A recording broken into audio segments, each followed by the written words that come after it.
All right, thanks, John. Let's continue the conversation about Elon Musk, no stranger to controversy, and the Dilbert comic strip. Now, very much a controversy. For help with that, we're joined by the host of Front and Center Entertainment, PR and media expert and Republican strategist Jacquie Jordan, and royal commentator Josh Rahm. Welcome both. Jacquie, I'll start with you.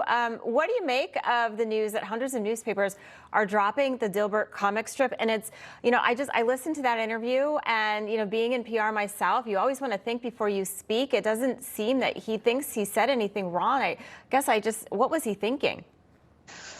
Well, we're definitely living through extraordinary times. And what I always tell my clients at this point is that we leave a digital footprint with anything that comes out of our mouth, whether we mean it or not. Not everybody's always professionally trained to say the most accurate things that they mean to say or not mean to say. I'm not even justifying it, but I'm just saying at this point in time that we create a digital footprint wherever we go with whatever it is that we say.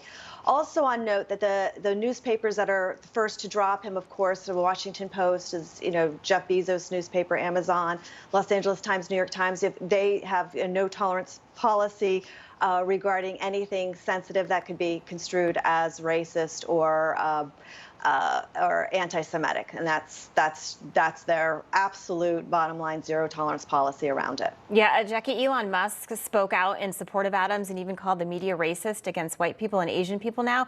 What's your reaction to Musk's claims and support for the Dilbert creator? Well, the Anti-Defamation League and the NAACP are started by Rockefeller Foundations. Rockefeller Foundation's very instrumental in keeping messages out there that are what they consider anti-Semitic, not that they don't want to be anti-Semitic and they don't want to be racist. So there is definitely, listen, I'll just be the first to say, there's been a hunt for a white man in the last couple of years in terms of media and pop culture. And so comics especially have had to walk a very, very, very fine line. And it's an intimidating culture of backlash and also of cancel culture, which we've been seeing on many, many levels. Yeah, absolutely agree on that. Josh, on to the royal family. They're no strangers to controversy. And now there's news about Camilla possibly receiving the title of Queen. How are people in the UK reacting to this? Yes, good morning to you guys. I think in the UK there's mixed reaction to this news. Camilla has always abided by the royal mantra, never complain, never explain. Her charitable causes have included really quite bold causes, including domestic violence, rape, adult literacy, which other royals haven't been that partial to in terms of their endeavors. She's been very much never complain, never explain, doing her duties behind the scenes, not making a big fuss about them. And I think she has turned her image around. Of course, when she married Prince Charles back in the noughties, I think the kind of PR line was she was never going to be queen because the attitudes at that time very much harked back to the late Princess of Wales, Princess Diana. Josh, do you think that the reaction regarding Camilla has anything to do with the legacy of Princess Diana and the fact that she's still so revered? Well, yes, partly because obviously in that Panorama interview, she said there were three of us in this marriage. So obviously the kind of, those words have lasted forever. Obviously now the Panorama interview is disgraced. It was obtained by fraudulent means.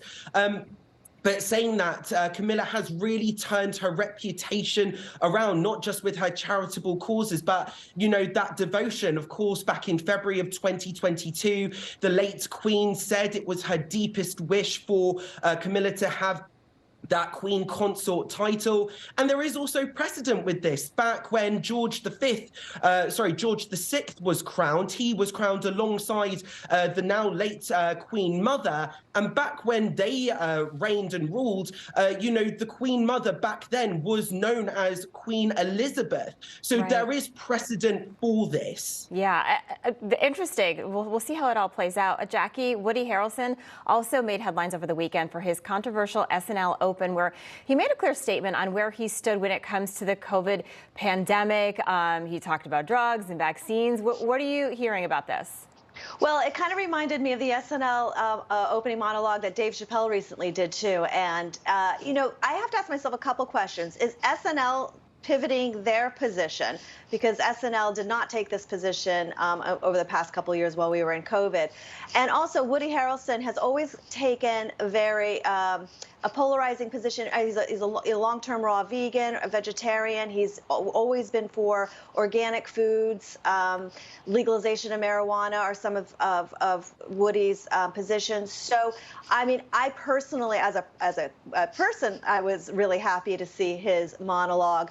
But as a professional, I was wondering, like, you know, people don't go on TV on Saturday Night Live and not have had a scripted monologue prepared that's been approved. I know, that's what I'm wondering if that was not in the script and he just kind of went off script. Exactly, and that was the conversation around the Dave Chappelle opening monologue as well. Did he just go off some script? I know. And I know, and there was a part of me that was like, yes, this is great. I think a lot of people were like, you know, people need to hear this in those venues, especially. Exactly. All right, Jacquie Jordan, Josh Rum, always great to have you. Have a great day.